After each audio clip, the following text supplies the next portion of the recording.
Hello everyone, and welcome to Focus Film Festival 2020. While this certainly wasn't what we expected Focus to look like when we began planning in January earlier this year, we can't wait to share with you the amazing films we received. Before we continue with introductions, I would like to start with a land acknowledgement. While we acknowledge that Facebook, YouTube, and Zoom allow us to hold Focus Film Festival online as the technical custodians of the platform on which we gather, this makes us no less occupants of the multiple territories on which we are all physically located. Focus Film Festival, as a part of TVM Student Television at McGill and the Greater Student Society of McGill University, continues to be situated on the lands of the Kanien'kehá:ka Nation. The traditional territory of the Kanien'kehá:ka has long served as a site of meeting and exchange amongst nations. We recognize and respect the Kanien'kehá:ka as the traditional custodians of the lands and waters on which McGill University rests today. Now, to introduce the team behind Focus Film Festival this year. My name is Tori Fortunato. I'm the Executive Director of Focus Film Festival and President of TVM Student Television at McGill. Next, we have Chloe Reddy, our Assistant Executive Director and Executive Producer of TVM. Following Chloe, we have our two content coordinators, Eve Cable and Catherine Malazzo. Next, we have our three logistics coordinators, India Blaisdell, Corinne Darsh, and Ben Melville. Following logistics, we have our two 72-hour filmmaking contest coordinators, Roxy Chirilla and Jacob Klemmer. Finally, we have Soyeon Lee, an assistant coordinator and VP External of TVM. And now to hear about our judges this year. First up, we have Holly Vestad. Holly Vestad is a PhD student in the English department at McGill University. Her research includes early avant-garde cinema, modernist autobiography, film theory, and queer theory, and is a film studies teaching assistant. She is currently studying cinematic influence in the work of Gertrude Stein. Holly's writing has been published in Nouveau magazine, Edible, and Monte Cristo magazine. Next, we have Professor Ned Shantz. Professor Shantz is an associate professor in McGill's Department of English, where his classes include horror film, film of the 40s, and 50s film and TV. He is currently completing a book on hospitality in the work of Alfred Hitchcock. Following Professor Shantz, we have Professor Derek Nystrom. Derek Nystrom is an associate professor of English at McGill University, where he teaches film and cultural studies. He's the author of Hard Hats, Ragnecks, and Macho Men, class in 1970s American cinema. Finally, our last judge is Audre Nolgren. Audre Nolgren is currently the co-director of Cinéma Moderne. She holds an international master's degree in film studies on the work of director Apichatpong Weerasethakul, completed in Montreal, Paris, and London. She worked at the beginning of her career in production, as well as the museum and event sectors. She worked at the Centre Phi, the Canadian Centre for Architecture, in addition to producing short films. She is also a film critic and has published articles in the film journals 24 Images and Hors Champ. She sits on the board of trustees of l'Association des gens d'affaires du Milan. Our introductions have concluded, so now we can get on to the show. Feel free to watch Focus Film Festival at your own pace, and be sure to tune in to our live awards show tomorrow, October 9th at 7 p.m., which will be live streamed to the Focus Film Festival Facebook page. We've included the timestamps of each film in the description below, as well as links to the films that we are not able to stream on YouTube and Facebook due to copyright issues and content warnings. Be sure to check out those films to watch the entirety of our programming this year.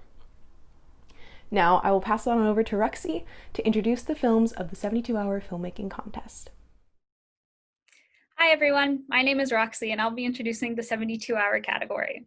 These three films are made in the 72-hour filmmaking contest, where participants had to crunch time to make their films in 3 days, all while having to include these three prompts.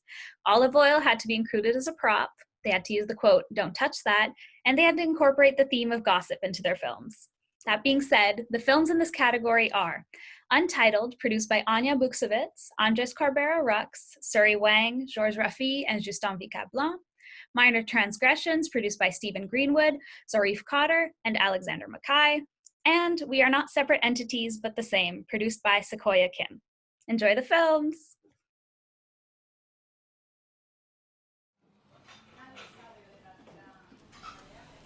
He turns around, takes his hat off, his stupid black hat, as if he was being polite or something. And that's when he... What are you doing? You actually told... What? What do you mean? You just put the bottle in between us. Yeah, so?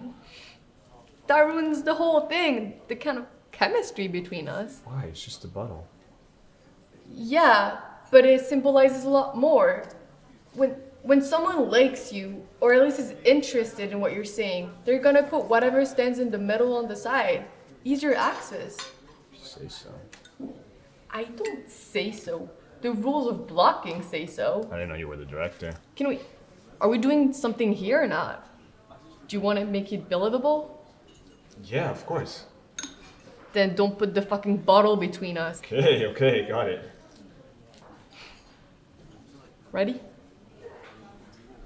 So he turns around, he takes his hat off, his stupid black hat, as if he was being polite or something, and then he says, "You're quite ugly. Did you know that?" He actually told you that? No, he didn't tell me that. I overheard it. Oh, then who did you tell that to? A friend or other. That's not the point. The point is, who says something like that? Someone rude. Someone in love. Someone lovelorn. Yeah, exactly. I heard his girlfriend dumped him, so he's probably super sour. Can you blame her? No. Someone that says something like that, if you ask me, someone like that doesn't deserve to be loved. Someone like that. Seriously? What? You don't need more olive oil, do you? That's rich. You barely left me any. Are we gonna act or are we gonna eat? Act and eat. It's called a lunch break. You done? Okay. Where was I? Someone like that doesn't deserve to be loved. Someone like that deserves to be shunned. Isn't that taking it too far? You tell me. This is a guy who, it's been said, utters nasty things just for the fun of it. Still. Who doesn't seat his spot on the bus for old ladies because he's too clumsy. Oh, wait a sec. Who kicks dogs. What, really? Get that down. Who told you that? Oh, someone in the story. Well, you are popular. Surely you know someone that knows him well. My point exactly. Plus, you don't fuck with dogs. No fucking a dog around here. Right? Who does that? Only a mongrel. I'm out of sorts. The dirtiest of stock. Flea-ridden and selfish breeds. Thanks. They get everywhere, don't they? If you're referring to the fleas, yes. Much obliged. I'm talking about nasty deeds. His nasty deeds. Oh, even more so. They spread like the plague. Truly insidious. That's very kind of you. Some would even say a real treat. The gift keeps on giving.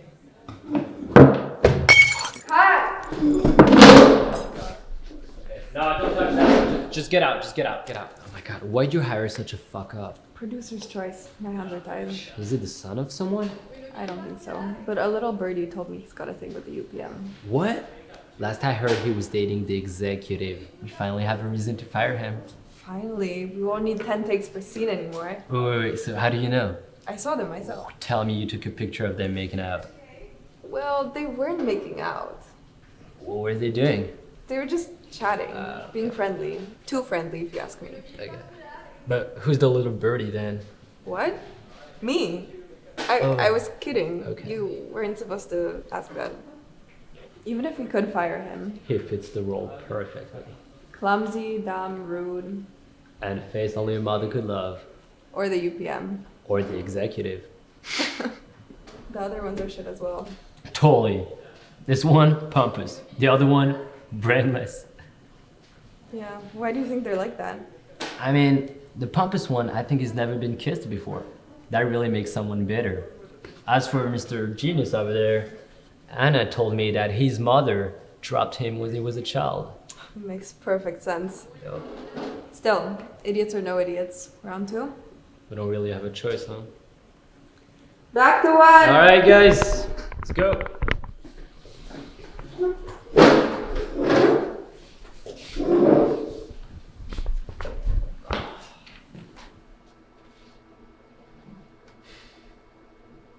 It's unbelievable. She's looking straight at the camera, and he just got up. I'm out of usable frames. Right? It's like, where did they even being paid for? I know. But between you and me, it's probably because they're friends with the writer. Really? That's why? Yeah, I mean, they're shit otherwise. Of course.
aren't you texting? I have. 10 times since we sat down at the dinner table 15 minutes ago. You would have known that if you're paying attention. No, I wasn't paying attention. I have better things to do than pay attention to who you're texting. I'm sure your 12 Instagram followers are desperate to hear about your boring ass life. Hey, don't touch that! I'm hungry! We've been waiting! Okay, I made this bread for Kevin, and Kevin's gonna be the first person to touch it. I don't want your dirty paws all over it.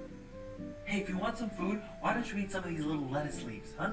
Hey, don't you touch that. That is Nonna's special salad. I made that special for Kevin when he comes over. Fine. Fine.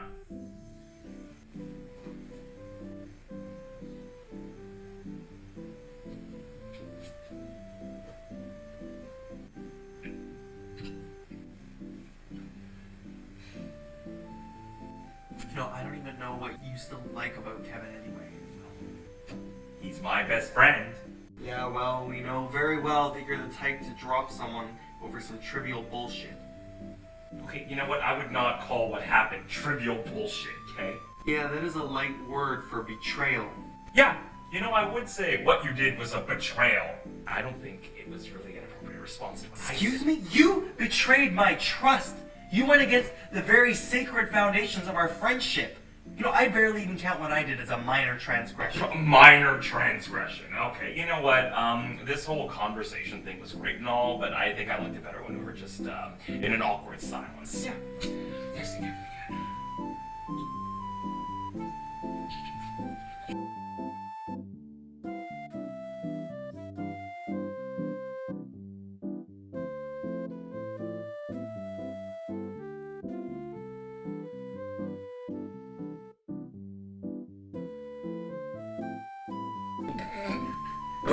Is that funny? Who the hell keeps a friggin' olive oil on the dinner table anyway? It's to dip the bread in! It's to dip the bread in! You know what? Maybe we should drizzle some on this boring dish you call salad. That's not a salad!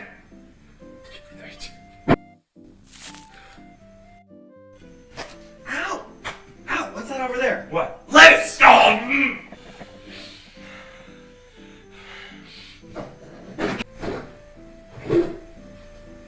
Well, I hope you're happy. Why would I be happy? Kevin's dinner's ruined. I don't even know what you like in Kevin anyway. Oh, come on. If someone told my girlfriend that I cheated on her... That was a stupid rumor that someone started, and I don't see how that's relevant to Kevin. Well, he did start the rumor. You're kidding. What? Ken, why do you think I've been mad at you for these past 2 months? Because I didn't replace the toilet paper roll, and then you overreacted, and then you betrayed me, and then we didn't talk for 2 months. What? I mean, the two events line up perfectly. Ken, I've been pissed at you because I thought that you were the one who started that rumor. You're kidding! Nope! Oh!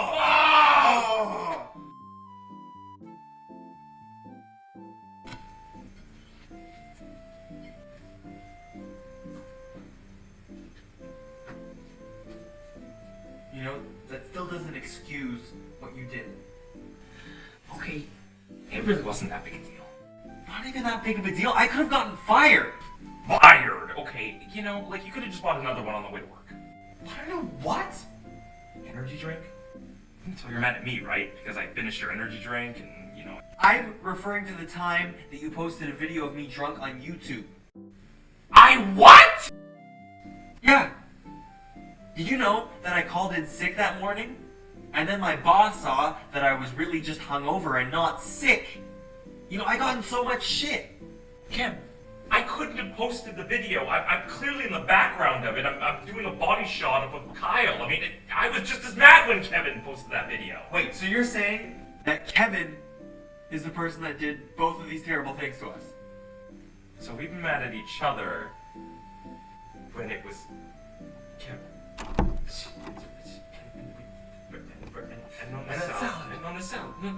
Hey guys, sorry I'm late. Ooh, garlic bread. Don't touch it!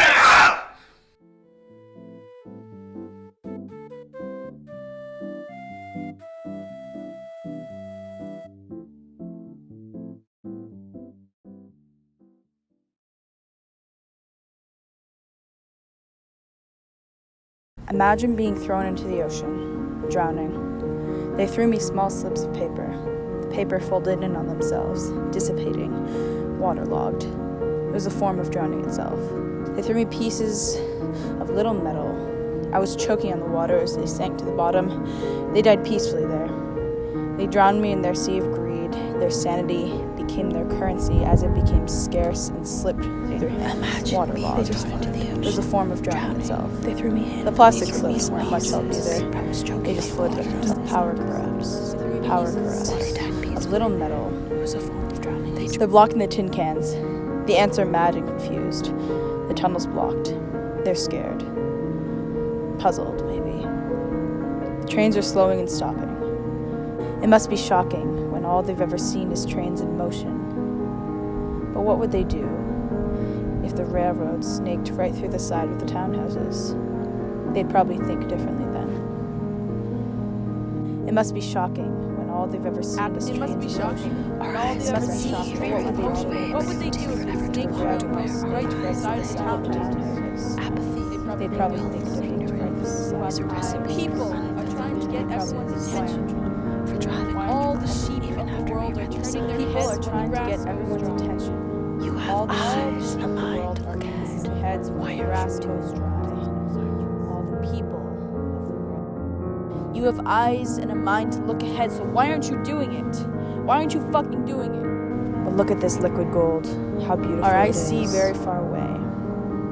It would take forever to walk to where our eyes lay in the distance. It corrupts you. It corrupts you. It corrupts you. Don't touch that. Apathy and willful Look ahead. ignorance is a recipe for Don't give unfulfilled in. promises. For it's so beautiful, liquid gold. Don't A touch little that. taste turns into a gulp, which turns into drowning in an ocean. Try and swim to the top. When you get to the top, you just Don't take a breath touch and that! You'll never breathe. You'll never breathe again.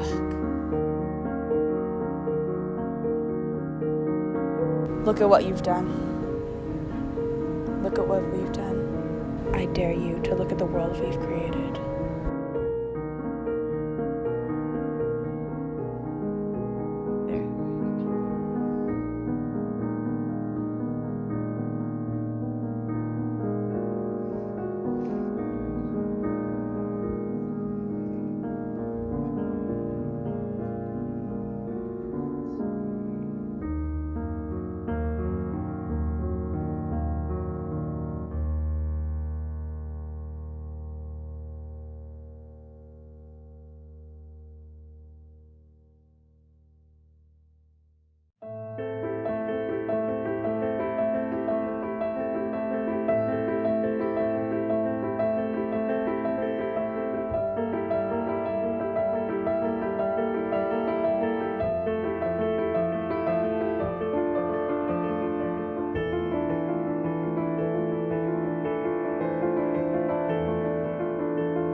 Hi everyone, my name is India Blaisdell, and I'll be introducing our next category, comedy.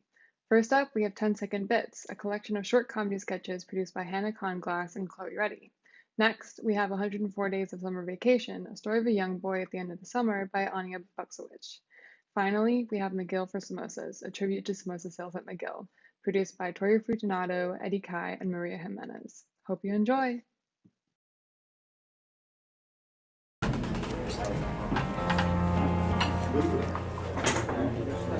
Is this Adele? No, this is a deli. 10-Second Bits!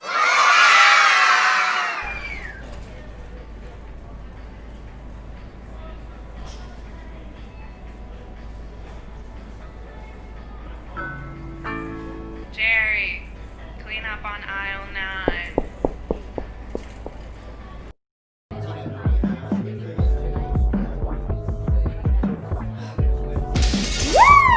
I've never seen Claire like this. She never drinks. Do you guys think that I could stand on this? I think she's faking it. She's just been drinking kombucha, and that's like 0.5% alcohol. That's nothing. This one tastes like lemongrass and chlorophyll.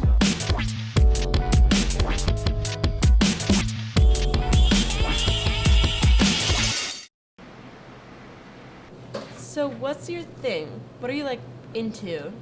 Well, I'm actually a huge climate change activist. Oh really? Me too. Are you going to the march tomorrow? No. Like, I am for climate change. What?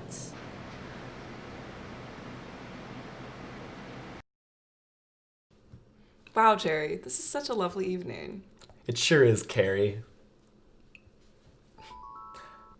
Hold on, I just got a text. Duty calls.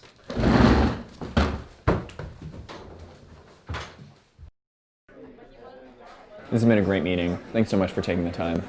My pleasure. Tether me on LinkedIn, okay?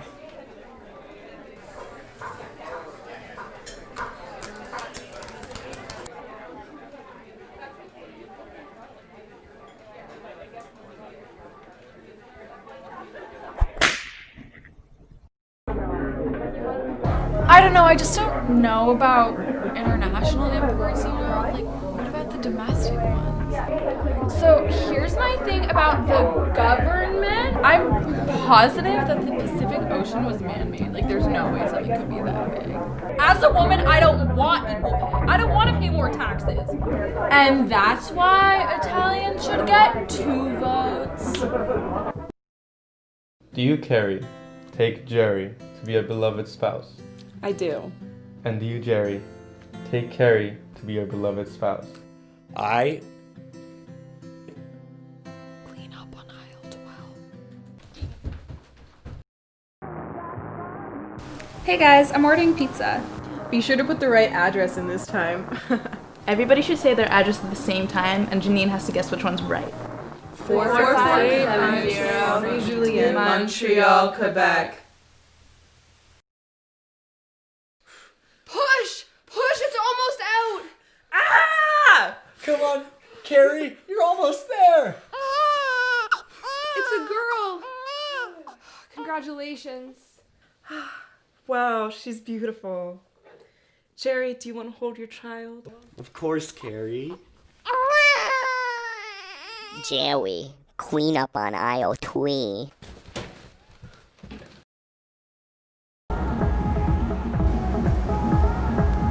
Hey. Hey. ID, please. Yeah.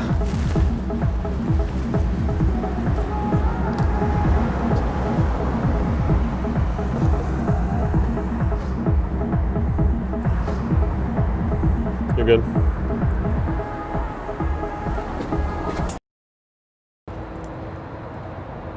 What are you in for?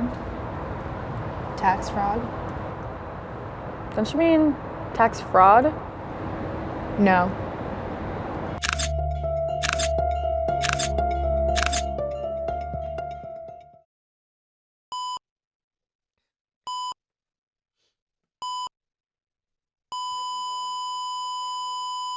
My condolences to the family. I was supposed to let him know that there's a cleanup on aisle 2, but I suppose it's too late.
greatest gift of all.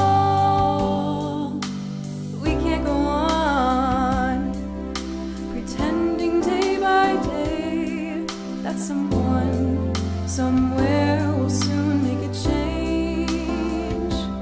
We are all a part of the Samosa family, and the truth, you know, is all we need. We are McGill. We love samosas. Samosa sales make a brighter day, so let's start grieving. There's a choice we're making. We're saving our own lives. It's true, they make a brighter day at this university.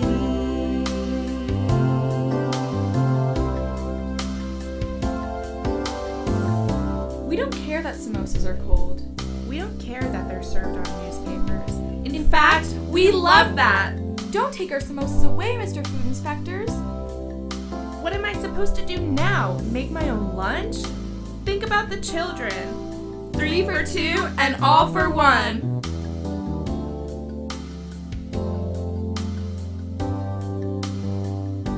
We are McGill. We love samosa. We love samosa. Samosa sales make a brighter day, so let's start grieving. Grieving, grieving. There's a choice we're making. We're saving our own lives. It's true, make a better day at this university.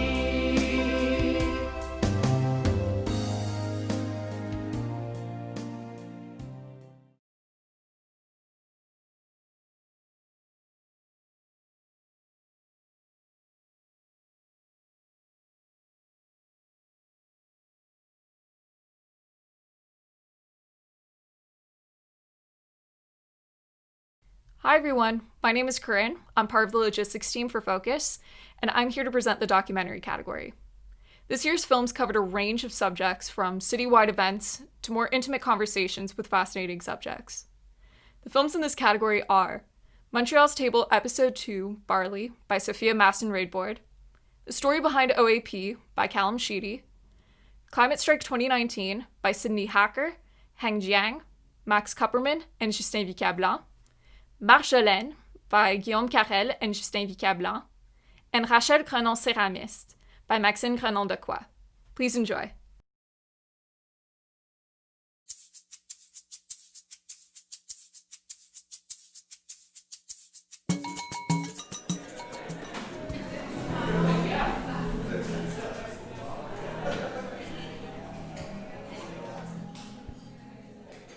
I'm obviously an avid cereal fan. I've loved cereal since I'm very young. And it started out as I wanted to build a place that very simply people would be excited to go to. That was the only goal on the piece of paper when I was putting together the business plan for this place. A lot of people have questioned it because of the inclusion of the cereal in the name. My own close friends actually are always telling me, remove bar à céréales, it's not just cereal. But I'm like, but how cool is it when you walk in and you think it's only cereal and you see everything else? You know, I was hesitant to even put our menu outside for the first year of operation because I wanted people to come in, see the cereal canisters, kind of have that wander moment of like, oh my God. And then once they look at the menu, be like, oh, I can eat everything here. I can get everything that I want.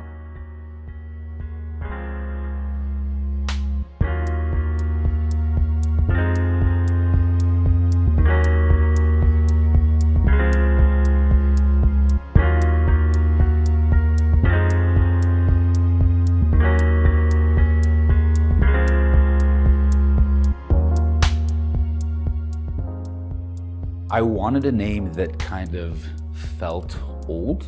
Like it felt like there was some like history kind of behind, like familiarity to it. Because at the end of the day, we sell cereal. Cereal is like this nostalgic thing for most people. So I wanted a name that would kind of evoke that emotion, but also relevant to what we sell. And barley is the most common grain of cereal used. I started up a marketing agency called EAT that's actually housed right here in Barley. And that, I mean, it was called EAT, so de facto we became a food-related marketing agency. And in doing so, I started working with a lot of restaurants. And the more I learned about restaurants, the more it started to cultivate my interest in restaurants. And that ultimately kind of led me towards opening a restaurant, which housed my agency as well. The experience at Barley is very team-oriented. Like, we all know what each person is supposed to do, and we all try and stick to our role as best as possible, but there are times when you see someone is extra busy in a section, so someone else will just naturally hop on there and help them out. So we're very much so a family in a sense that we get to work and yeah, we have a job, but we're just trying to make everything run smoothly together. We have titles, but really everybody kind of mixes and matches, you know, from me on down. One point you're doing dish, the next minute you're on cash, you know, you're running tables, you're bussing tables. So we kind of all jump around. Like, I very much encourage people to kind of learn different roles so that in a jam, in a bind, we can kind of just adapt. Any brunch service, people will switch maybe 3-4 roles at any given shift within one shift. So it kind of can get crazy, but it's, you know, it helps to kind of keep things a little interesting as well. You know, you get close when you're in like the thick of it, of a brunch service, you're sitting with your colleague, you're at arm's length from people and you're kind of going super fast. Like there's a closeness to it and there's like a camaraderie that by the time you finish, you know, it's just like, you know, you just kind of got out of it alive somewhat. Yeah. I've been at Barley for 6 months now. So I started as a cook and slowly went up the ladder to the chef position. I have a pastry background. I never had experience as a cook before, but because I'm surrounded by cooks or people who are really into the environment and things like that, we can, you know, all share the knowledge we have. I grew up bilingual, but I'm also Lebanese. So I grew up in a French-speaking household where we spoke mainly French, a little bit of Arabic and English. I'm obsessed with onions and garlic and everything, and I have to kind of control myself and try to put less garlic maybe if I'm cooking for other people.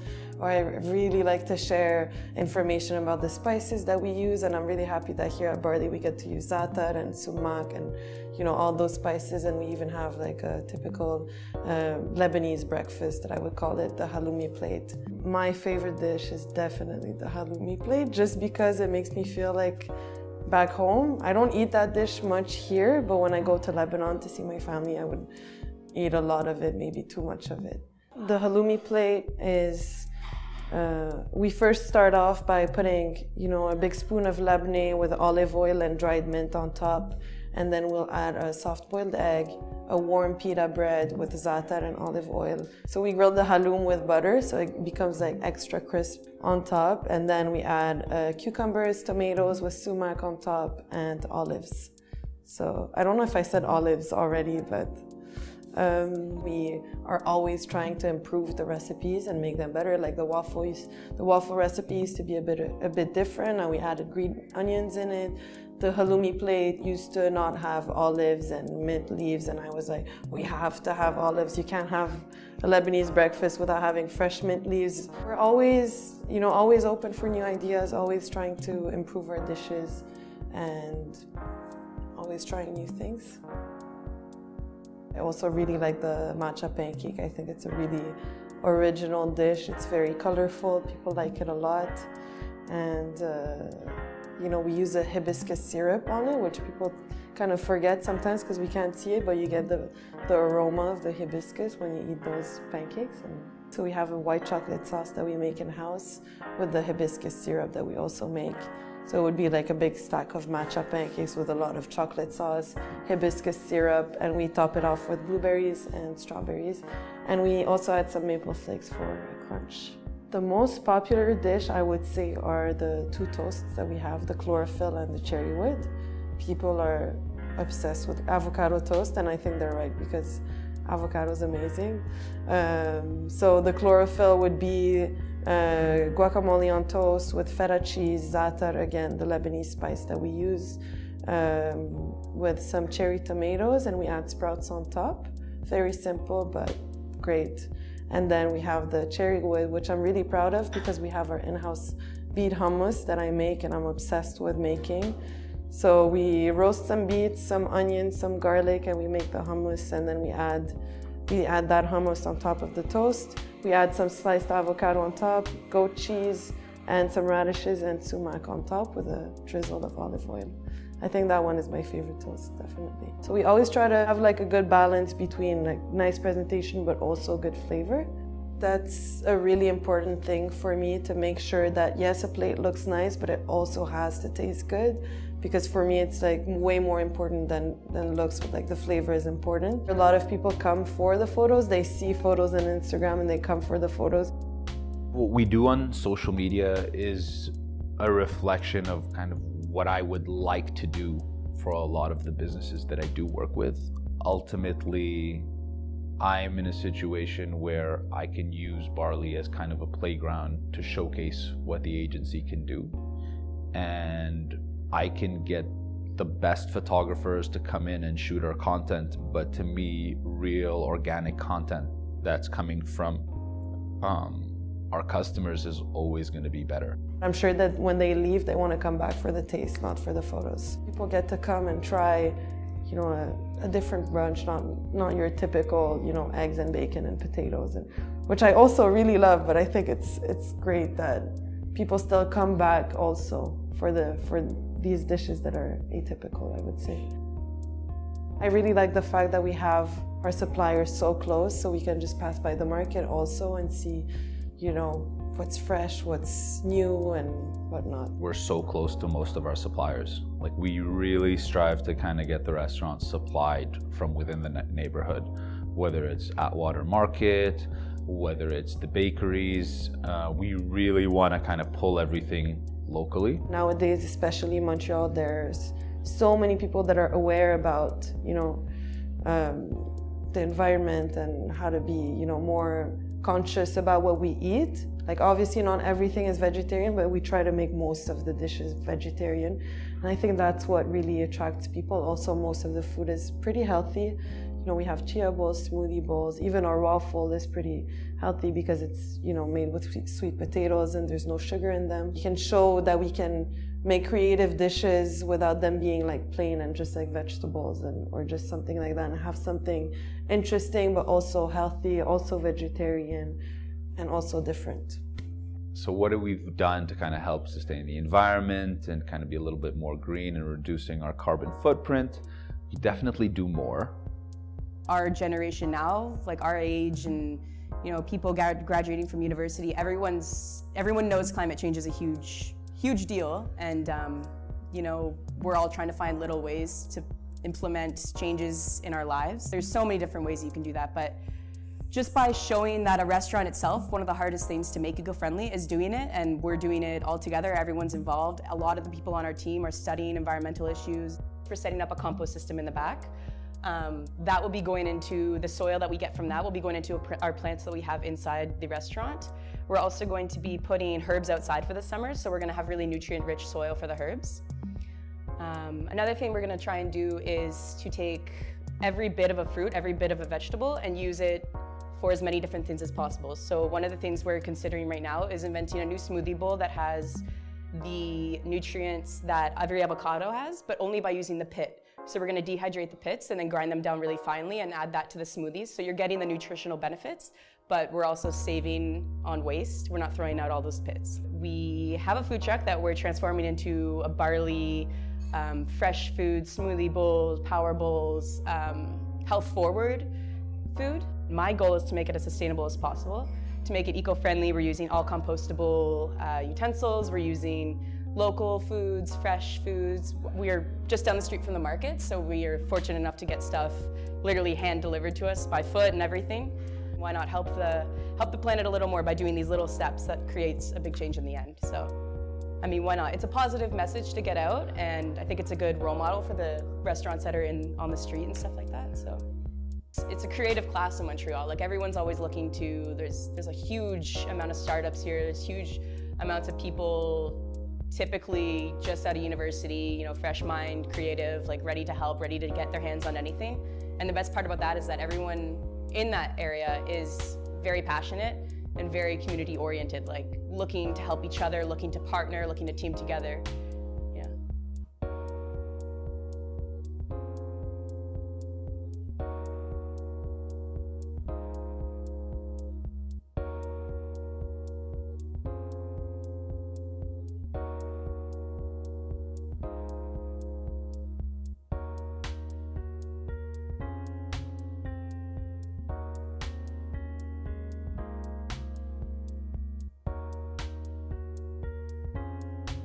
Where else in Montreal are you gonna come watch cartoons in the morning, blasting hip hop from the 90s? You know, it's definitely a very unique space.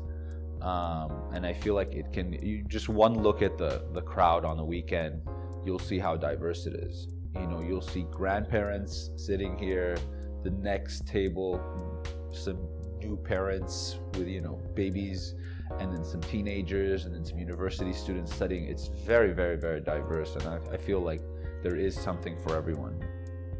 I mean, I always tell people if they want to have a unique brunch experience, I would tell them to come to Barley. They'll find something here that they never tasted before, definitely. Yeah.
If you could just like introduce yourself and your position. Sure, yeah. My name is Malcolm McClintock and I'm one of the head managers for OAP. We've got a fellow head manager, Austin Lecuyer.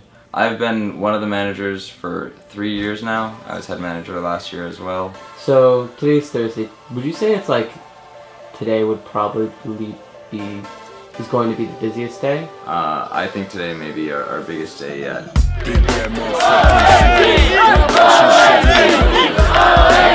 Retro sunglasses and skipped all of my classes. Drop the anchor, beat the knock spanker. Swivel and dribble the all tanker. Picked up where I left off, jumped off riding a jet ski in Sri Lanka. Feels so good to run away. Feels so good to run away.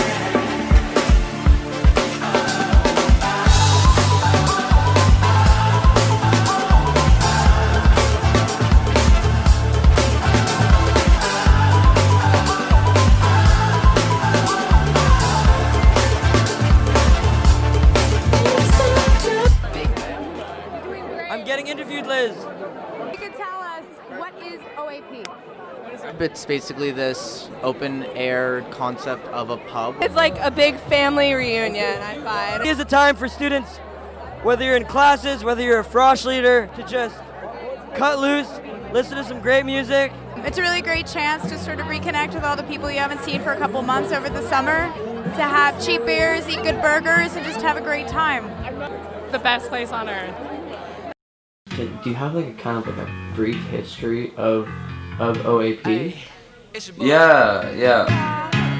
Bohan, la la, OAP, or so so the legend goes, started with a few engineering students who just brought a barbecue out and some beers to Three Bears Park. They just were out there enjoying some beers and burgers for themselves. And around 1980 is when we marked the first like actual OAP where other people could attend. It was just a few people hanging out, and now look at us.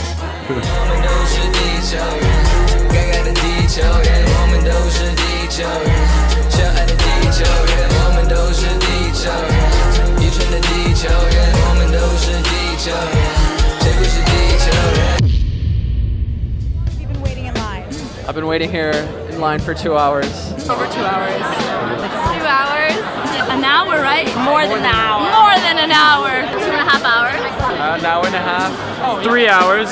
You've been in the spot for like 45 minutes. whoa, yeah. Probably throughout the entire day we can see as many as 5,000 different people come in and out of the park. Are you guys gonna like stick it out, wait until you get in? Yeah. And people bring their friends too, it might even be more than that. I'll probably wait until I get in. The team that makes OAP happen consists of 9 managers, 60 to 80 different people come and volunteer intermittently. 32 different groups get to perform during OAP. We also got to involve a few visual artists this year. We had like 2 murals painted out OAP, as well as there's one person doing the visuals on the screens during OAP. Is it worth it? Like the long wait? Yeah, honestly, yeah. It's super fun. That base of people, less than 100, make the entire thing happen and really put their all into it.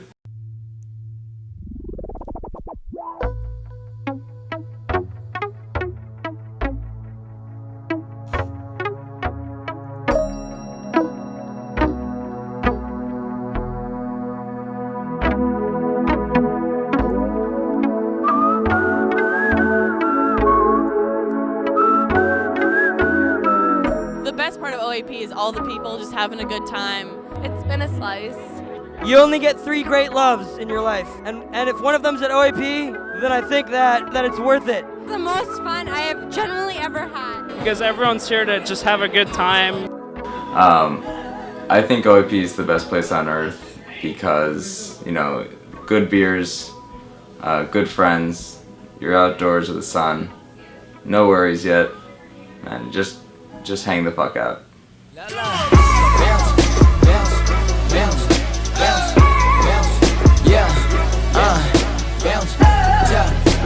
Y'all ain't know. It's love, love, baby. Oh yeah. Oh yeah, oh yeah. Oh yeah, you got me feeling real good up in this bitch, yeah. Fresh off the plane from motherland, yeah. It's your boy.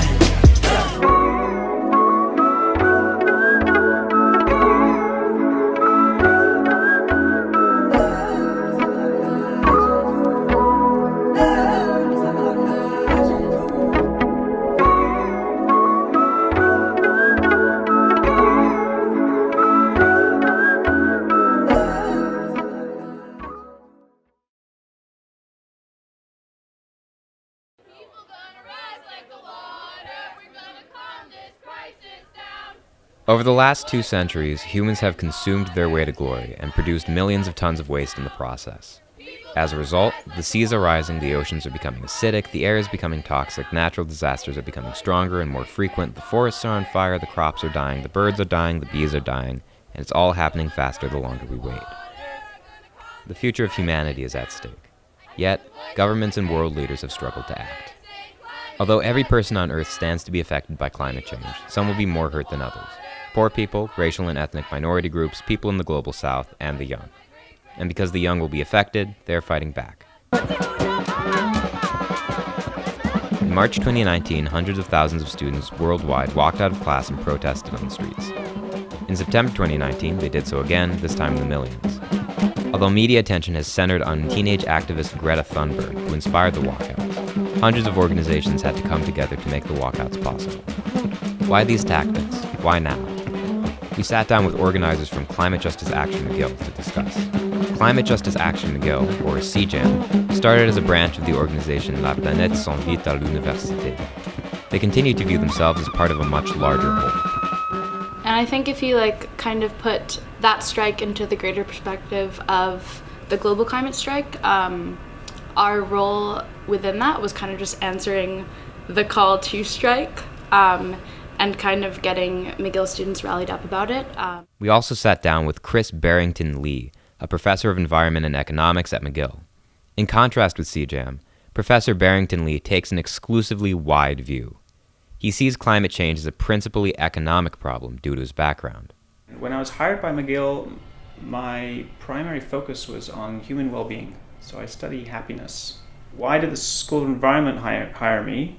They saw, as I do, a connection between rethinking what a good life is, what policy should be accountable to, what society should think of as an objective, with getting out of some of our environmental problems. Because he is an economist, he comes at the problem of climate change with an economist's solution: group action and rule adjustment. There is no question that when you're facing large problems where the difference that you can make to solve a problem as an individual, and the harm you can do, is very, very small. It's vanishing. The immediate concerns and pressures that one faces are always going to dominate. And so it's well understood in economics that the solution to large problems like this in managing common pool resources is to collectively impose restrictions on our choices. But this leaves questions. What kind of restrictions? What kind of behavior? On who?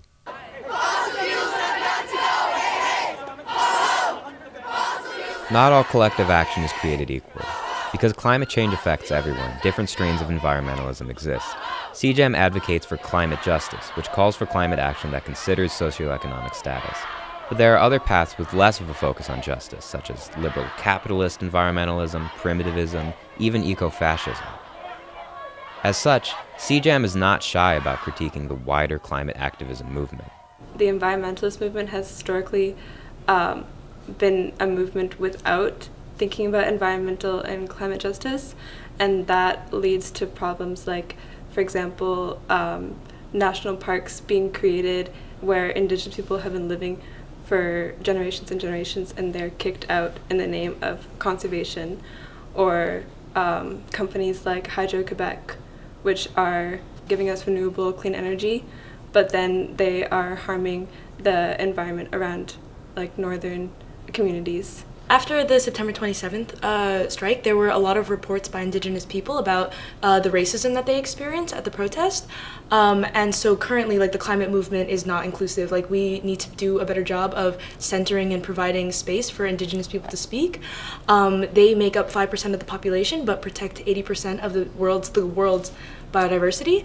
And we are not giving them enough credit and enough space to lead the movement as they should be. Climate change should be about discussions on colonialism, wealth distribution, capitalism, and power, and things of that nature. But currently, it's been extremely diluted to be about like veganism, and like there's just been a lot of greenwashing. So as CJAM and as a wider movement, we just need to do better, and we need to educate ourselves. Having the most effective people lead the movement, per CJAM, isn't just moral. It can also strengthen and galvanize their side of the fight, like it has for the youth climate movement. Our future is like in grave danger, and it's our generation that's going to be affected the most, so it affects us like emotionally. There's a lot of fear and grief and hopelessness about our futures because of climate change, so that's why there's so much power in the student movement right now. But no movement can survive without some outside support. This is particularly true for the student climate activism movement, who, due to being students with an interest in the environment, often work with environment studies teachers. These teachers tend to believe that their role is to prepare the generations after them to tackle the climate crisis. They have not always been successful. When I started out teaching to Team Talk class, we were overwhelming students with bad news. And I found out that rather than empowering the leaders of the future, at least in the short term, it seemed like we were shutting them down, we were overwhelming them.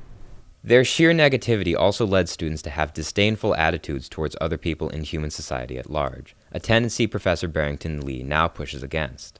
If you understand the nature of these deep problems, you have reason to be compassionate to yourself for not being a perfect green citizen.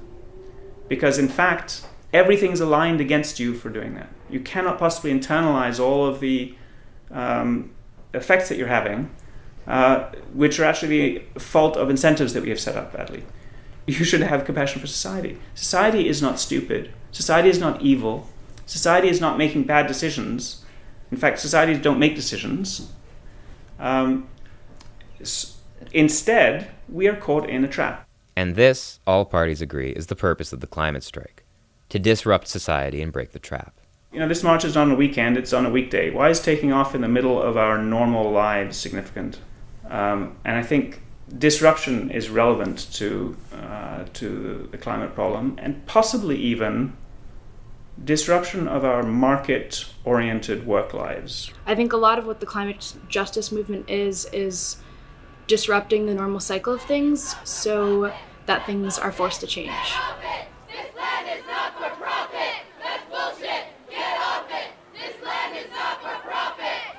The climate walkouts of the fall have now come and gone, though all parties vow to be back again. Despite mixed feelings about the wider march, CJAM views their work as a success. It was really exciting that 3,000 people showed up at the McGill rally. It was twice as much as last time. So that was very inspiring, I thought. In a document released before the strike called Strike Endorsements Are Not Strikes, CJAM said that, quote, barring some miracle where the climate crisis ends this Friday, the climate strike movement will have to continue fighting, and we will have to fight harder. They plan to eventually lead a long-term, permanent strike. Professor Barrington Lee, for his part, continues to have hope. It's super important, and it's related, to have a positive vision of the future. The problems we're facing, they're the kind of problems which we know well and we have solved many times. There's actually really good reason to believe that the future is going to be better for everybody.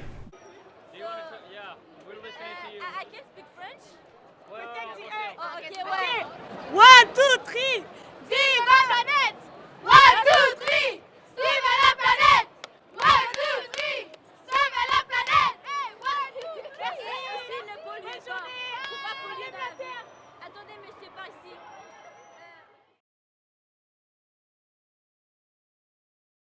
Et là, t'es bien? Ok. Niveau son. Ok. Mais même, ça peut être intéressant de questionner genre ce qui nous a poussé à faire ça, par exemple. Est-ce que ça enregistre? Quoi? Ça enregistre? Ouais, là, ouais.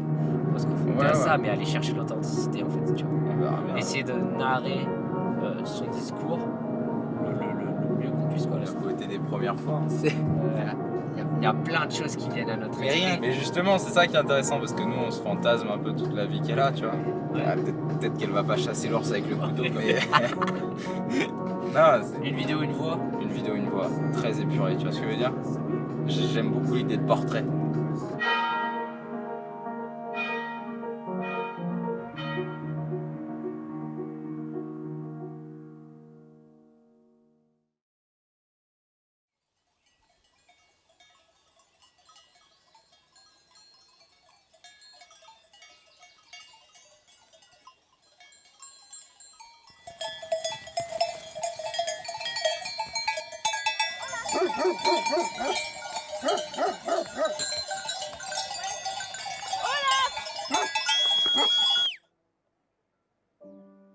C'est marrant parce que j'ai l'impression d'être un peu en quête d'un absolu. Mais en fait, je sais pas si je le désire vraiment. Qui est absolu, tu vois, que tu peux seulement trouver dans la solitude, dans la contemplation. Mais en fait, je sais pas si ma personnalité tend vraiment vers ça, tu vois. J'avais lu un bouquin et vu un documentaire d'un mec qui s'appelait Brice, qui est berger dans les Pyrénées. Et à lui, tu vois, bon, lui, il est vraiment tout seul. Lui, il est complètement... il est beaucoup plus extrême dans ce qu'il fait et dans ce qu'il vit, quoi. Il n'a pas de téléphone, il descend quasiment pas, il descend pas beaucoup. Et lui, vraiment, enfin, il dit qu'il cherche quelque chose, quoi. Et là, j'ai lu son bouquin cet hiver et je me dis, mais... Comme si moi aussi, j'avais envie d'un peu de chercher, de trouver ça. C'est aussi ce qui m'a dit, bah, fais peut-être pas un alpage avec Joseph tout de suite, quoi. Avant d'avoir essayé au moins d'approcher ce truc, cet absolu... Tu dis qu'en montagne, en tout cas, tu y arriveras peut-être plus facilement que si tu as un travail dans la vallée. Mais après, absolu, ça veut tout et rien dire, hein, tu vois, ça peut être quelque chose de très spirituel, ou c'est peut-être juste de la connaissance de soi, ou c'est, je sais pas moi, toucher tes limites, je sais pas, en fait, je sais même pas ce que ça veut dire. Hein. C'est pas ce que tu cherches? Ouais, je sais peut-être même pas ce que je cherche, en fait. C'est marrant, j'ai un copain une fois qui m'a dit, il ne faut pas confondre solitude et indépendance. Il y a, je sais pas, un autre moment, il y a quoi, peut-être une semaine, j'étais au fond du seau, tu vois. Fond du seau, un soir, j'ai rentré les bruits vachement tôt et tout, j'étais vraiment pas bien. Je me suis dit, mais merde, tu vois, ça veut dire que la solitude, je suis une sous-merde. Mais j'aime beaucoup les gens, en fait, beaucoup. Enfin, et puis tu sais, j'ai l'impression d'arriver peut-être aussi un peu à ce constat, comme quand je suis partie en voyage. Du coup, pareil, c'était vraiment le même truc, tu vois, partir tout seul. Pour un peu voir ce que tu vaux, tu sais, sur le marché de la débrouille. J'ai mis du temps à me rendre compte que ma famille était hyper importante pour moi. J'ai bien mis 9-10 mois, tu vois. Me dire en fait, ouais, il me manque trop, quoi. Mais jusqu'avant, non, pas forcément trop. Et aussi, c'est de se rendre compte, en fait, bah, tout seul, c'est chouette. Tu vis vraiment des trucs pas mal, mais en fait, y a partager des choses, c'est chouette aussi, quoi. C'est là aussi où tu te rends compte un peu Puis là, je me suis dit, bah, est-ce que je suis pas aussi venue chercher ça, tu vois, me rendre compte en fait que j'ai besoin des autres. Ouais, arrêter de croire que en fait on peut se débrouiller tout seul comme des chefs et que l'absolu, bah, c'est que tu as tout en toi alors qu'en fait pas forcément.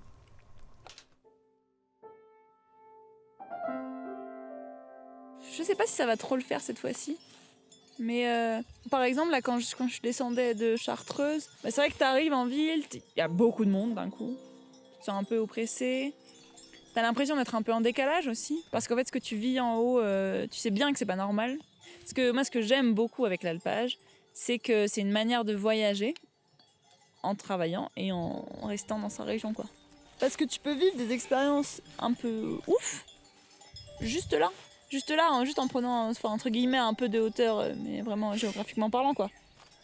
Quand je vois mes potes se plaindre de leur taf, des responsabilités, de machin, tout ça, je me dis, bah, j'ai fait les bons choix au bon moment. Mais je me dis aussi, est-ce que... Il y a des gens, j'ai l'impression qu'ils sont un peu malheureux dans leur boulot, tu vois. Ça, ils arrivent là et disent, waouh, mais c'est ouf, j'aurais envie de faire pareil, tu vois. T'as envie de juste leur dire, bah, c'est difficile, mais lance-toi, quoi. Et après, la peur, ça peut t'empêcher de faire plein de trucs. Mais le premier soir, je menais pas large. Hein. Je me disais, putain, mais merde, qu'est-ce que je fais, quoi? Pourquoi est-ce que je m'inflige ça? Pourquoi est-ce que je suis obligée de sortir? Pourquoi est-ce que j'ai voulu sortir de ma zone de confort? Alors qu'en fait, ça, tu trouves un boulot en bas, t'as tes potes, t'es pas tout seul, t'es pas sujet au temps, t'as pas la responsabilité d'être vivant, tu vois. C'est stable parce que je sais que c'est ça ce que je veux faire. Mais je pense que c'est juste ça.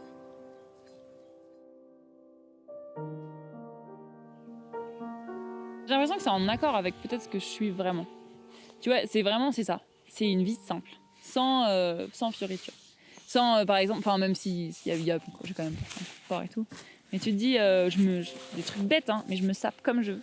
C'est vachement, tu vois, moi je trouve que c'est quand même vachement, en étant à Paris, pas sans avoir subi ça, mais tu te dis, bah tu fais un peu gaffe, quoi. Là, je me sape comme je veux, tu vois, je peux être dégueu, je m'en ai rien à foutre. En fait, je crois que j'avais aussi envie de m'extraire du jugement des autres. Et c'est vrai qu'en fait, c'est d'une simplicité de s'en extraire parce que tu dis, en fait, tu vois personne de la journée. Puis les gens qui viennent te voir, en fait, tu véhicules l'image de la bergère. Du coup, genre, si t'es un peu crado, pas épilé, tu vois, en fait, les gens ils vont se dire, bah, c'est normal. Et c'est hyper confortable. Hyper confortable. Par exemple, tu passes avec ton troupeau et t'effraies des animaux, et que tes chiens ils veulent manger les femelles tétras, tu te dis bon, je devrais peut-être pas être là en fait. Mais il y a ça, c'est ce rapport aussi d'entretien avec la montagne. Je dis oui, j'ai un peu l'impression que c'est chez moi, du coup peut-être que c'est une forme de... Je sais pas. En tout cas, après je crée d'autres connexions, par exemple avec les chiens, je pense que je commence à vraiment créer quelque chose. Une relation quoi. Et peut-être aussi avec la montagne, où je commence à avoir moins peur d'elle. Je dis bon, j'ai juste eu 2-3 débuts d'orage, tu sais à peu près d'où ça arrive. Tu commences un peu à comprendre comment ça va marcher. Presque plus apprivoiser plutôt qu'être connecté. Après, déjà, est-ce que juste déjà se sentir bien dans un lieu, c'est déjà peut-être une première forme de connexion, tu vois?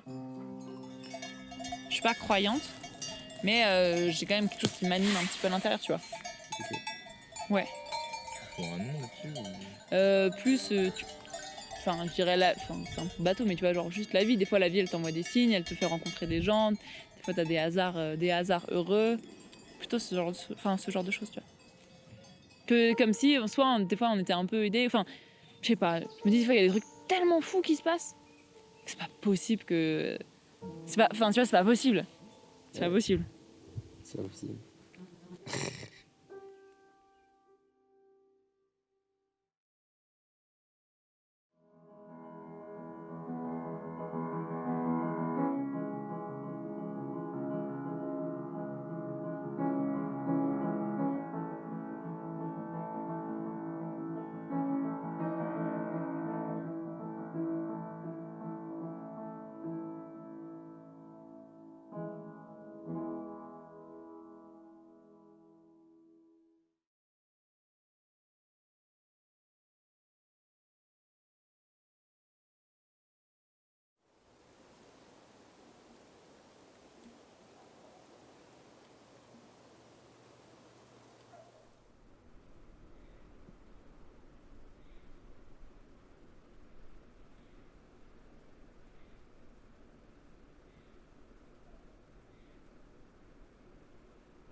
Je m'appelle Rachel Grenon.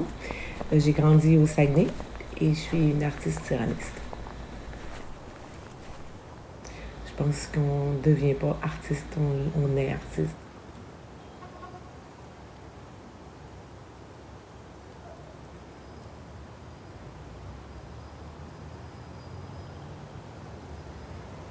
À 17 ans, tu es partie du Saguenay pour aller à Saint-Hyacinthe étudier en théâtre. Est-ce que ça a été un libérateur pour toi de partir de la maison? Oui, en fait, il fallait que j'aille faire d'autres choses. Je trouvais que j'allais me bloquer, ou en tout cas, je trouvais que le Saguenay, c'était trop petit pour moi, là.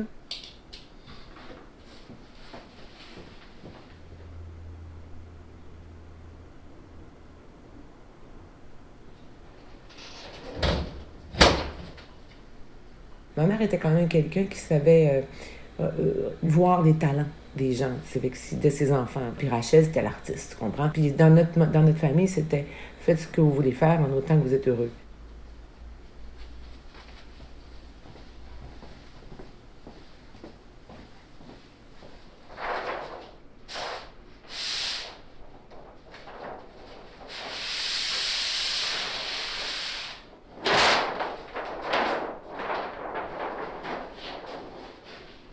Moi, je suis arrivée à Vancouver. À ce moment-là, je suis encore comédienne. Moi, je m'avais travaillé pour être bilingue. Je me disais que ça va être important que je développe cette corde-là à mon arc parce qu'il n'y a pas beaucoup de choses qui se passaient au niveau théâtre à Montréal. Donc, je voulais vraiment continuer là-dedans. Puis, finalement, au bout d'un an, je me suis retrouvée à Whistler. Puis après ça, j'ai rencontré Jean-Luc. Puis tout a déboulé. Avec Jean-Luc, ça a été tout de suite très facile. On était comme deux personnes qui se comprenaient puis qui s'aimaient. C'était facile, tu sais. Mm-hmm. Même jusqu'au moment où on a eu... Franny, tu sais, on n'avait pas prévu. On est des gens très à l'instinct, lui et moi. Puis moi, en tant qu'artiste, c'est clair que je peux pas faire autrement que suivre mon instinct. Puis c'est ça. Donc, j'ai eu Franny. Puis c'était pas prévu. Moi, j'ai jamais prévu d'avoir d'enfant. Dans ma tête, à moi, je me disais, je suis une artiste. Donc, peu importe ce que je vais faire, c'est clair que ça va être artistique ce que je vais faire. Et je pourrais pas avoir l'encadrement qu'un enfant a besoin. Un enfant, ça a besoin des gens qui sont à la maison, qui s'occupent d'eux, puis qui leur offrent quelque chose de sécuritaire. Puis j'ai toujours pensé, mais comme je me voyais être très nomade, me promener tout le temps, ça va être impossible d'avoir des enfants pour moi. Ça fait que j'avais mis ça très longtemps, déjà quand j'avais décidé d'avoir une carrière d'artiste en théâtre, c'était clair que je voyais pas où je mettrais les enfants là-dedans. La première fois que j'ai vu le bébé, là, je me suis dit, oh my God, je vais la foquer.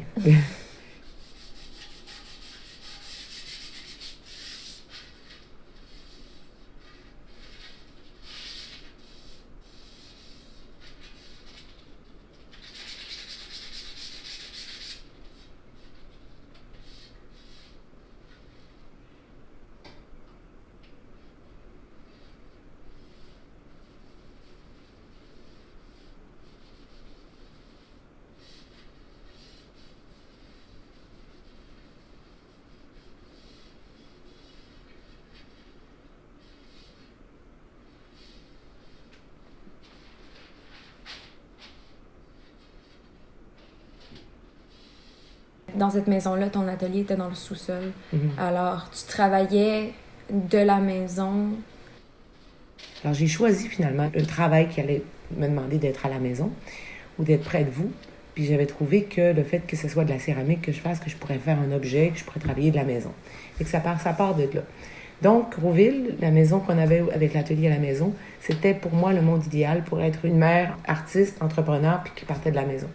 J'ai beaucoup envahi cette maison-là parce que ça devenait comme la maison transpirait la céramique, là, c'était clair, là, tu sais, quand tu faisais des cuissons, puis ça puait, puis il y avait vraiment beaucoup de ça qui envahissait.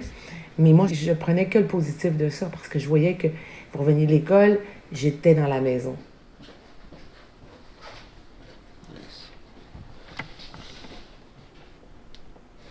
Est-ce qu'il y a eu des moments où tu te sentais aliénée par cette maison-là? Oui, tout à fait. Je sortais jamais. Cette maison-là appartenait à ton travail. Mm-hmm. Puis ça prenait tout l'espace. Puis autant que je suis contente puis je suis fière du fait que tu n'aies jamais été comme opprimée dans le monde domestique, ton travail prenait tellement de place que moi, je me suis sentie opprimée par le fait que ton art puis ton travail, c'était tout ce qu'il y avait dans la maison. Du fait que j'ai comme compris à un certain point, puis je pense que c'était aussi pendant une crise d'adolescence où est-ce qu'on n'avait pas une relation facile, mais que t'étais artiste avant d'être mère. Dès qu'il y avait un petit peu de tension qui montait, tu claquais la porte de ton atelier puis t'allais travailler. C'était comme ton refuge, cet atelier-là.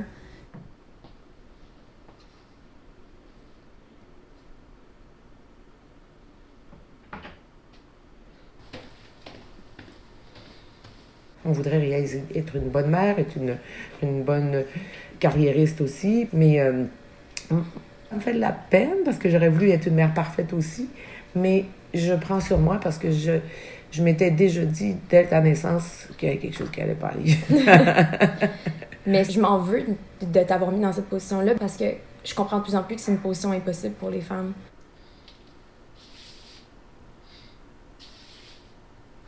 Tout ce que je voulais, c'était de me faire accepter par toi. T'sais. Je voulais comme cette acceptation-là. Puis je les choisissais sûrement pas bien, mes moments, mais c'était souvent dans des moments où est-ce que tu étais tellement prise dans ton atelier que j'étais comme jalouse de ton travail, tu sais. Je voulais que ce soit suffisant pour toi d'être ma mère. Puis c'est là où je réalise que c'est impossible puis qu'on peut pas te faire prendre ce choix-là.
Est-ce que tu crois qu'être mère, c'est suffisant? Dans notre monde, pour moi, personnellement, avoir été que mère, j'aurais probablement eu beaucoup de frustration. Vraiment parce que vous êtes là pendant 15 ans, 20 ans, après ça, vous faites vos affaires, là.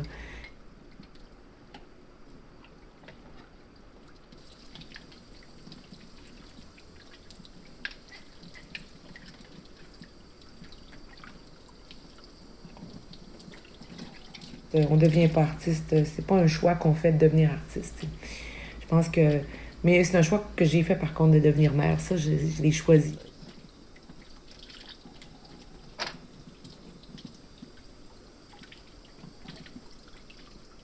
D'être une femme artiste ou d'être une femme entrepreneur, là, on a toutes des frustrations à vivre des fois, tu sais.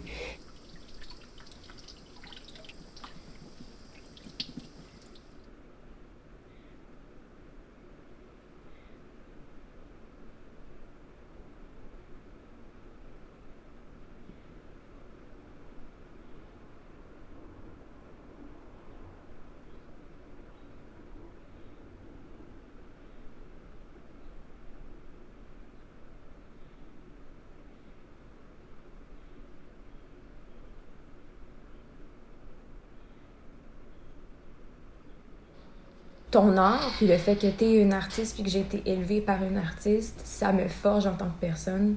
Puis ça, je te dois un gros merci pour ça. Je t'aime beaucoup, puis je t'admire énormément en tant qu'artiste aussi.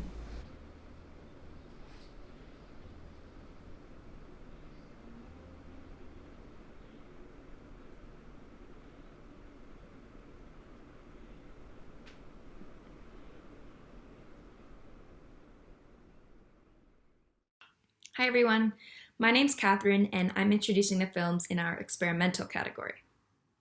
Due to the copyright issues and online content restrictions that come along with our shift to this virtual platform, we're unable to screen some of our experimental entries, but I highly recommend you watch them on your own time through the links we provided in the description below, as the films are still part of the festival and will still receive feedback from our judges. The first of these films is called Quebec in 1989. Written and directed by Stanley Pham, the film tells the story of a teenage girl's sexual self-discovery and serves to raise awareness against homophobia and the Quebecois victims of homophobic hate crimes of 1989. The second film that we can't screen here is Nourriture by Jacob Klemmer. It's a non-traditional video essay about food, violence, and care in milestone films directed by women. Turner Thompson's film Dealing is the last project that we have provided the link to below. In his words, the film is simply an ode to Iggy Pop shot on mini DV tapes. Our screening of eligible films from this category opens with an experimental documentary film by Brandon Kaufman called Another Grandson's Story, about the catastrophic storm of history a grandson and his grandfather seek shelter from, and the stories they tell waiting for it to blow over. Next, we showcase Disorder by Isabella Rose Serrano, a snapshot into the psyche of someone grappling with mental illness through film photographs and animation. Our experimental category screening will close with the film A Nightmare About You, directed and edited by Eddie Kai, where, within a surreal nightmare, a woman relives key memories from an unhealthy relationship. Remember to watch the 3 films linked below before our award ceremony tomorrow night, and enjoy the screening.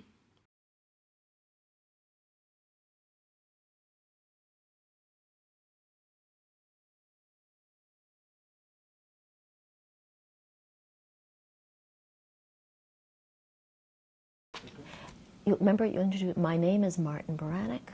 I was born Starovica. Starovica? Not really.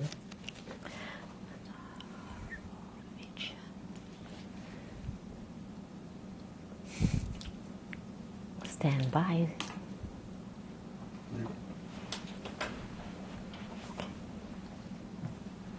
My name is Martin Baranek. I was born in Poland in a town called Starachowice on the 15th of August 1930.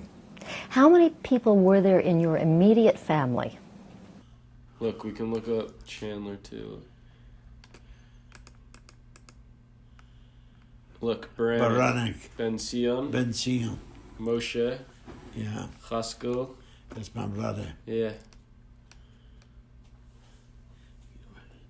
You got the ages too, Brendan? It says the year they were born.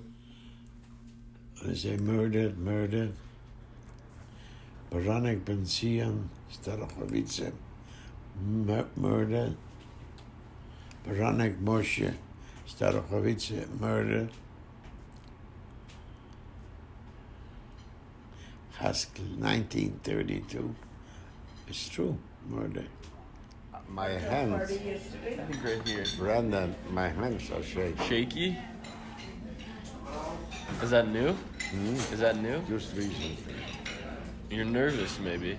Are you nervous? No. Nervous for what? I'm not going to speak long. Yeah. I think that she wants to interview you. Pardon? She wants to interview you. Oh, they want to interview. Better yet.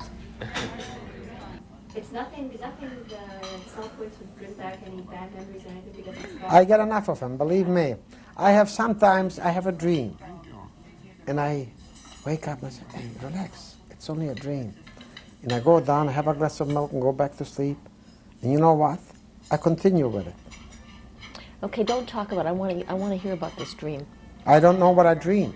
I just know that I'm in a camp and I know I'm dead and and I get scared and I get up. I'm completely Anyways, gives you a good lesson, huh? Have you got anything that they brought Jews from there to Starachowice, Yitzchak and family? Do you know any of these? Do you know anybody like this? Oh, Sandomir. You know any relatives there? No, in Sandomir, I think from my father's side. Burka? They came from Sandomir. Burka Baranek. Here, there you go. See, I Yitzchak told you Baranek. that they came. That's what I say here. Don't know who it is. Cheskel and Yosef Leah Kopp. Citronbaum. Yeah, Haskell. And Leah Kopp. That's correct. He was married to Salah. Sarah right. Postowski Beadle. You know Steinhardt. that. No. Where Laya and Kopp Manya and Rosenkrantz. and was Minka married. Rosenkrantz. Where is she? That He was married Yeah. to Salah, and her maiden name was Sarah Urbatel. Miriam Reebach. And what? Urbatel? Her maiden name? Yeah. Where you got It says here.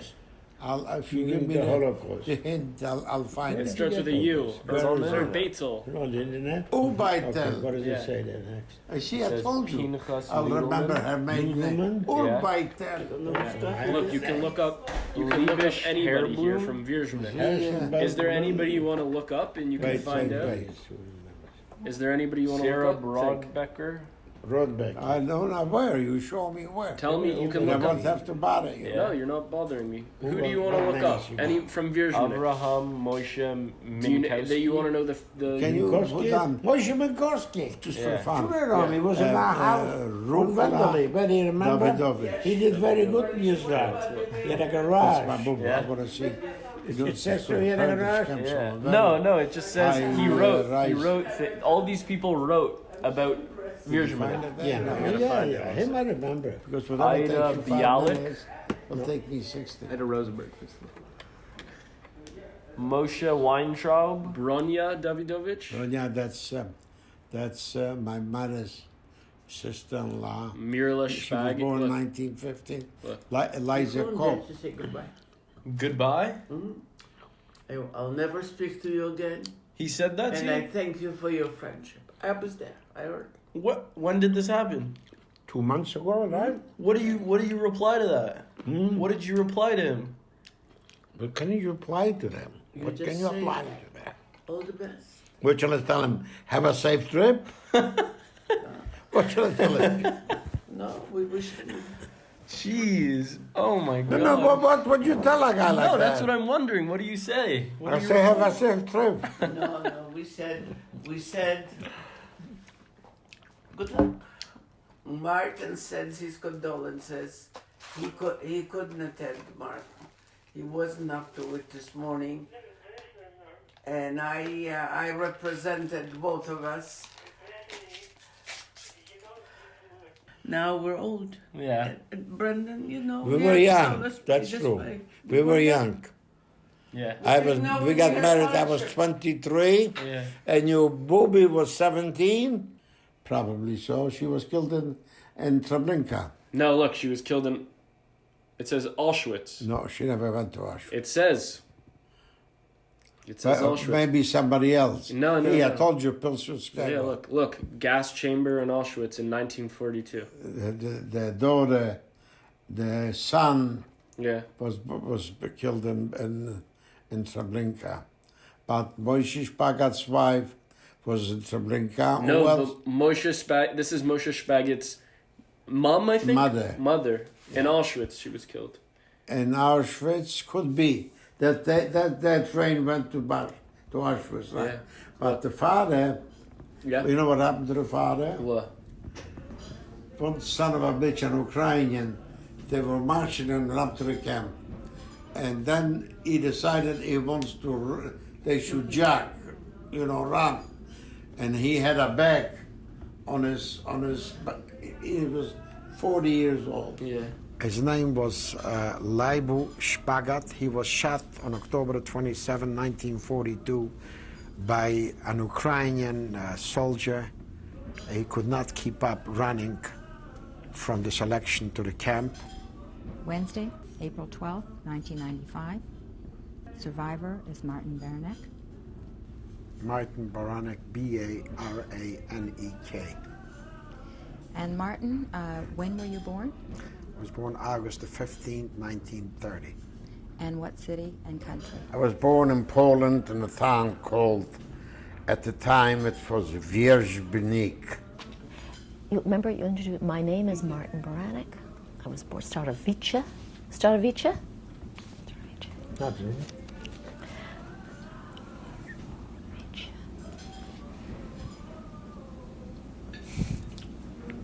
Stand by.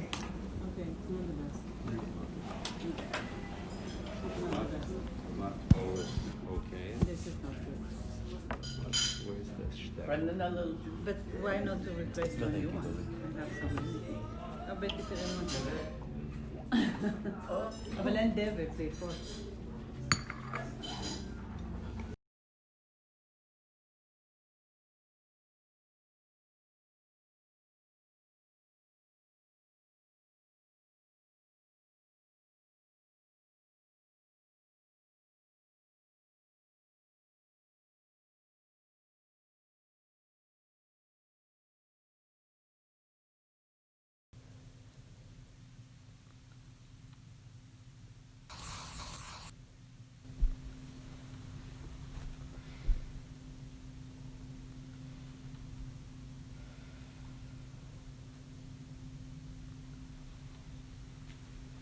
It's hard to imagine the things I used to feel when I was well. There's a routine, a rhythm to everything I do.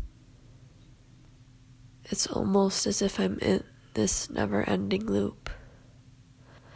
Sometimes I'll go back to old memories, just like a time machine, as an attempt to feel something. Disconnected from reality, going back to what once was, instead of living in the present. Fear is an idea. It taunts our thoughts.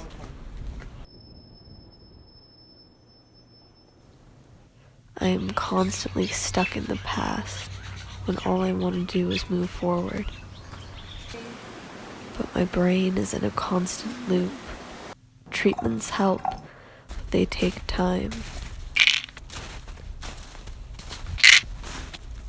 And I feel like all I do is waste time. As I continue to confront my past, I can finally move forward.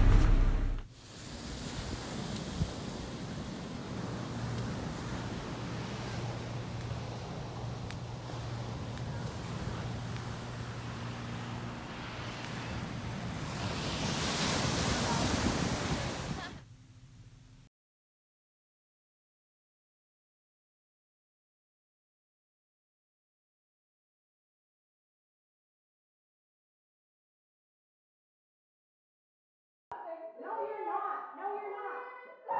Don't you think I get PTSD from that fucking door every fucking day? I love you. And every time you're sitting there, I want to know. I have to tell these things. You tell me these things. I tell you it. I literally tell you things all the fucking time.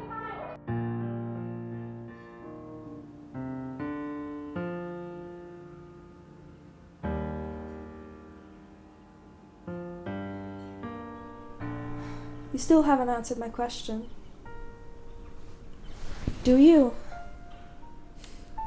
Of course I love you. Why would you even ask? But what if I really wanted something that you didn't?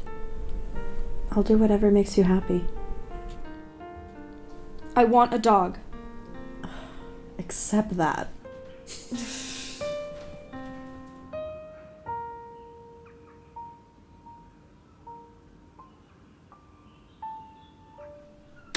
Are you fucking kidding me? I cleaned the floor this morning.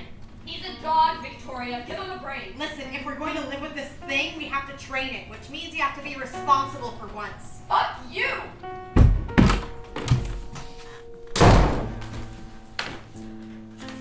Fuck!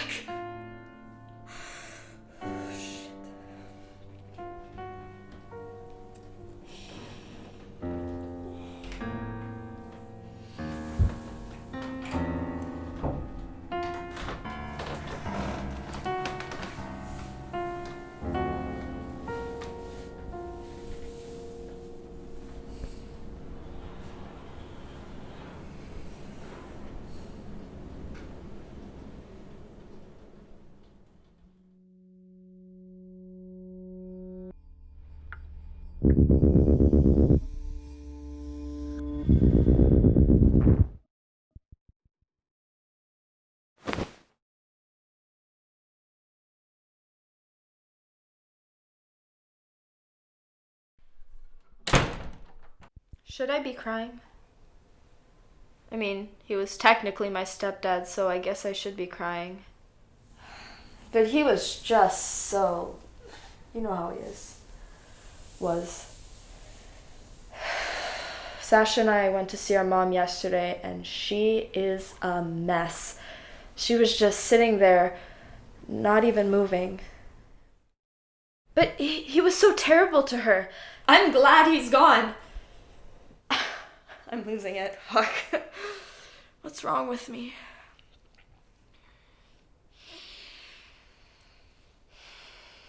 Blinded by love, right? Who knows? Maybe he was a saint to her behind closed doors. Are you even listening to me? Uh-huh, a saint behind closed doors. Got it. Can you even pretend like you care? Look at me. Look at me.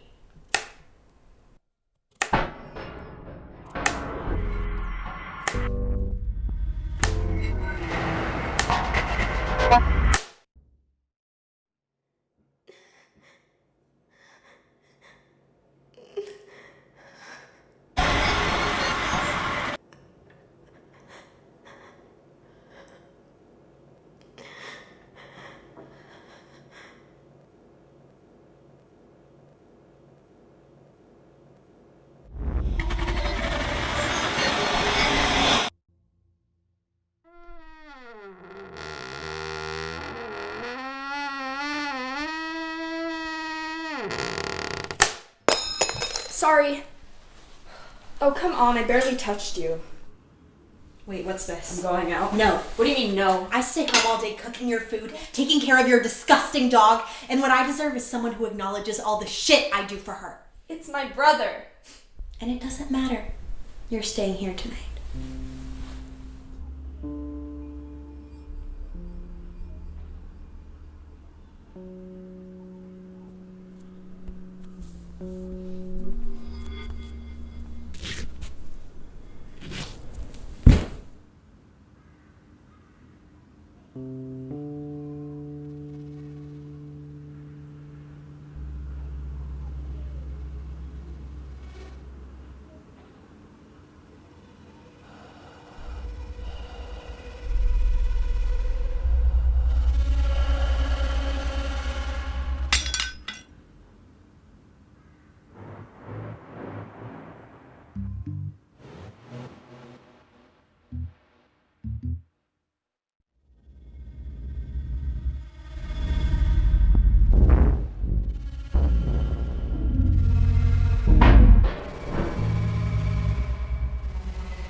Hi everyone, I'm Chloe and I'm just here to say that was it. That was all the films.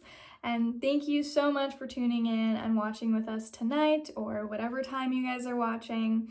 I'd also like to give a huge thank you to our judges for taking the time out of your busy schedules to help watch and evaluate the films. Also, congratulations to everyone who participated. You guys all put in great work and you should all be super proud of yourselves. I'd also like to thank the Focus Film Festival team. You guys were amazing to work with, and I'd like to just recognize all the time and energy spent despite, you know, all of the bumps in the road that we encountered. So thank you so much, guys. I'm super proud of all of you. And Don't forget, tomorrow, Friday, October 9th at 7 p.m. is our live awards. So that will be streamed on the Focus Facebook page. So make sure to check those out, and we'll see you tomorrow. Have a great night.